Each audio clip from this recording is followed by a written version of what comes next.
Hello guys, দেখো আজ আবার তোমাদের মাঝে কিসের ভিডিও নিয়ে চলে আসলাম। তো আজ হচ্ছে কি রান্না করলাম সেটাই তোমাদের সাথে আবার শেয়ার করতে আসা। বিসমিল্লাহির রহমানির রহিম। আসসালামু আলাইকুম ওয়া রাহমাতুল্লাহ। Welcome back to my another video guys. আজ হলো ভর্তা এবং সবজি, সেটা শুরুতেই তোমাদেরকে দেখিয়ে দিলাম, বাট কোনটা কিভাবে করলাম সেটাই তোমাদের সাথে শেয়ার করতে আসা। আর তোমাদের সাথে শেয়ার করতে আসা মানে দিন শেষে হচ্ছিলো কি কাজ করলাম বা কি রান্না করলাম সেটা একটু শেয়ার করা। কারণ যদি দিন শেষে একটা ভিডিও পোস্ট না করি তাহলে মনে হয় কি যেন একটা অপূর্ণতা থেকে যায়। আসলে আমি মনে করি একটা ভিডিও পোস্ট করা মানে তোমাদের সাথে একটু আড্ডা দেওয়া, এটাই আর কি। তো শুরুতেই হচ্ছিলো কাটাকাটির পিকচার তোমাদেরকে দেখিয়ে দিলাম, সরি পিকচার তো না, ভিডিওটা। তো আজ হচ্ছে চিংড়ি মাছ, টমেটো এবং সিম আর হচ্ছে ফুলকপি, এগুলো দিয়ে হলো আজ সবজি রান্না করব। তো কাটাকাটি শেষে তারপরে দিয়ে দিলাম হচ্ছে চুলায় একটা প্যান বসিয়ে দিয়ে দিলাম রান্নার সাদা তেল এবং পেঁয়াজ। তো পেঁয়াজ কুচিটাকে এখন একটু ব্রেস্তা করে নিব, হালকা ব্রেস্তা হয়ে গেলে তারপরে হচ্ছিলো মশলা দিয়ে এভরিডের মতো যেভাবে মশলাটা আমি কষিয়ে নিই সেম ওভাবে মশলাটাকে একটু কষিয়ে নিব।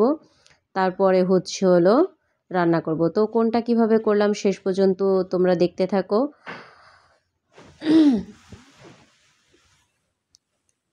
আজকের ভিডিওটাতে কিন্তু একটু বড় গাইস, তোমরা কিন্তু একটু দেখে নিও। আজ হচ্ছে তোমাদের সাথে এই যে কথা বলছি, মনে হচ্ছে যে মন খুলে কথা বলতেছি, কারণ আসলে জব করে ওভাবে করে প্রপারলি সময় করে তোমাদের সাথে আমি আসলে গল্প করতে পারি না, ভিডিওটা শেয়ার করতে পারি না। এই কোনোভাবে দেখা যাচ্ছে অনেক ক্লান্ত থাকি, টায়ার্ড থাকি, তার মাঝেও তোমাদের সাথে হলো চেষ্টা করি পার ডে একটা ভিডিও দেওয়ার। তো সেটা আর কি সবসময় হয়ে ওঠে না, যখন হয়ে ওঠে না তখন দেখা যাচ্ছে যে শর্ট শর্ট রিলসগুলো তোমাদের সাথে একটু শর্ট ভিডিওগুলো শেয়ার করি। তো এই তো, তারপরেও যতটুকুনি পারি না কেন তোমাদের এই ভালোবাসার জন্য ততটুকুনি শেয়ার করি আমি। কারণ তোমরা ভালোবাসা দিচ্ছ বলেই হলো আমি শত ব্যস্ততার মাঝেও একটা ভিডিও পোস্ট করি, শুধুমাত্র তোমাদেরকে ভালোবেসে আর তোমাদের ভালোবাসা পেতে। তো এই তো মশলাটা কষিয়ে দিয়ে দিলাম হলো টমেটো দিয়ে দিয়ে দিলাম হচ্ছে চিংড়ি মাছ একসঙ্গেই দিয়ে দিলাম, কারণ চিংড়ি মাছটাও যাতে টমেটো মশলা সব কিছুর সঙ্গে কষানো হয়ে যায়। তো সব কিছু যখন ভালো মতো কষানো হয়ে যাবে তারপরে হলো আমি এই যে সবজিগুলো দিয়ে দিতেছি। তো যারা ডায়েট করে যে স্বাস্থ্য কমাতে চায় তাদের জন্য তো কিন্তু এই সবজিটা পারফেক্ট। ভাতের পরিবর্তে এই সবজিটা খেয়ে নিতে পারেন, যেমনটা আমি খাই। তো এই জন্য ভাবলাম যে আমি এভাবে করে তো সবজি খাই, তোমাদের সাথে হলো শেয়ার করা হয় না। তো ভাবলাম আজ একটু তোমাদের সাথে এভাবে করে শেয়ার করি। যদি একটু মশলা আমি বেশি দিছি গ্যাস, তোমরা একটু মশলাটা কমাইয়ে দিও, কারণ আমি অলওয়েজ মশলাটা একটু বেশি দিই। তা না হলে শুধু আমার একার জন্য তো রান্না করতে হয় না, হাজব্যান্ডের জন্য করতে হয়। কারণ সেই জন্যই সব কিছু একটু বেশি বেশি দিতে হয় যদি ভালো না লাগে। কারণ সে বেচারাটাও সারাদিন অনেক কষ্ট করে, দিন শেষে খেতে বসে যদি তরকারির স্বাদটাই ভালো না লাগলো তাহলে আর কেমন হলো। তো এই যে সবজিটাকে আমি ভালো মতো কষিয়ে নিতেছি। এই শীতের দিনটাকে আমি ভালোবাসি একমাত্র সবজির কারণে বলতে পারেন আপনারা। কারণ এই শীতের দিনে সব প্রকারের সবজি পাওয়া যায়, মন মতো সবজি খাওয়া যায়। শীত এত ভালোবাসি না, শীত এত পছন্দ না। শীতের দিনে কাজ করতে আমার কাছে মনে হয় একটু কষ্ট হয়। কষ্ট আসলে দুটাই হয়, গরমের দিন আসলে আমরা শীত চাই আর শীতের দিন আসলে গরম চাই। যাই হোক না কেন, তবে ভালোবাসি একমাত্র সবজির কারণে। কারণ আমি একটু সবজি লাভার, তো এই জন্য সবজির জন্য শীতের দিনটাকে খুব বেশি ভালোবাসি। আর ছোট সময়টাকে খুব মিস করি।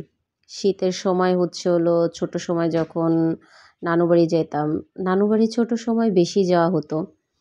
তো তখন শীতের সকালে আপনার গ্রাম এলাকায় এই যে গাছ কাটে যারা তাদেরকে গাছি বলে, মানে খেজুর গাছ কাটে যারা। তো গাছি যখন রস পেড়ে আনতো, তো ওই এত কনকনে শীত ঠান্ডা, তারপরও রস খাওয়ার জন্য তো বসে থাকতাম। বা ওই যে গাছ কাটতো তাকে আমরা মামা বলতাম, মামা হইতো আর কি আমাদের।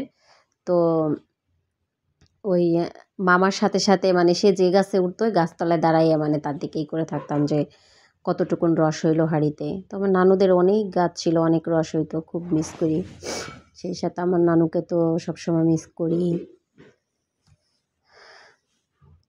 তো তখন ভালোবাসতাম ছোট সময়, তখন তো সবজি গুণাগুণটা আসলে সব কিছু এত ভালো বুঝতাম না।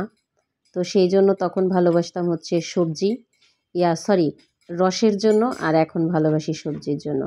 তো বন্ধুরা, এই যে তোমাদের সাথে কথা বলতে বলতে দেখতেই পাইলা যে আমার সবজি রান্নাটা হয়ে গেছে। এখন হচ্ছে হলো আমি বেগুন ভর্তা করব। দেন হচ্ছে বেগুনের জন্য আমি এই যে বেগুন পোড়ানোর জন্য হচ্ছে বেগুনটাকে আগে ফালি করে নিলাম। এখন হচ্ছে হলো একটু দিয়ে নেব, সরিষার তেলটা ভালো মতো বেগুনে মাখাই নিব। তো সরিষার তেলটা বেগুনে ভালো মতো মাখানো হয়ে গেলে কেউ আবার নেগেটিভভাবে নেবেন না যে আপু কীভাবে বেগুনে হচ্ছে তেল মাখাচ্ছে। তো বেগুনে হচ্ছে মাখানো হয়ে গেলে এই যে আমি এখন একটা লাইটার দিয়ে যে চুলাটা ধরাই দিলাম, বেগুনটাকে পোড়াই নেব। আর বেগুন ভর্তাটা মানে এভাবে খুবই ভালো লাগে, কারণ এখানে হচ্ছে একটা স্মোকি ফ্লেভার থাকে। তো খুব খুব ভালো লাগে এইভাবে বেগুন ভর্তা করলে। আগে হচ্ছে এটা যখন বাড়িতে ছিলাম বা গ্রামে থাকতাম তখন আমাদের ওই দিকে আসলে এভাবে করে বেগুন ভর্তাটা করে না, তখন এটার স্বাদটা বুঝতাম না।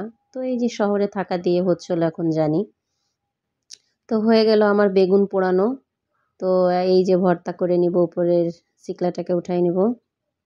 তো এটা কিন্তু সহজ, গরম গরম থাকতে উপরের এটা উঠাই নিলে, খোসাটাকে উঠাই নিলে ভালো হয়। তো বন্ধুরা, এটাই হচ্ছে আজ তোমাদের সাথে শেয়ার করতে আসা। তো অনেক দিন পরে হচ্ছিল আজকে লং একটা ভিডিও দিলাম, মানে আমার নিজের কাছেই খুব ভালো লাগতেছে যে তোমাদের সাথে অনেক দিন পরে হচ্ছে বড় একটা ভিডিও দিলাম, অনেক গল্প করলাম।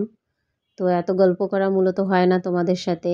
অনেক সময় ভিডিওতে ভয়েস দিতে এসে কি বলবো না কি বলবো মানে কথা খুঁজে পাই না, এমনটা হয় মাঝে মধ্যে আমার।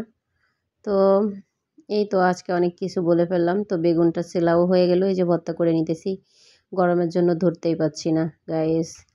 যাই হোক বন্ধুরা, আজকের ভিডিওটা এই পর্যন্তই। নেক্সটে আবার চলে আসবো অন্য কোনো ভিডিও নিয়ে।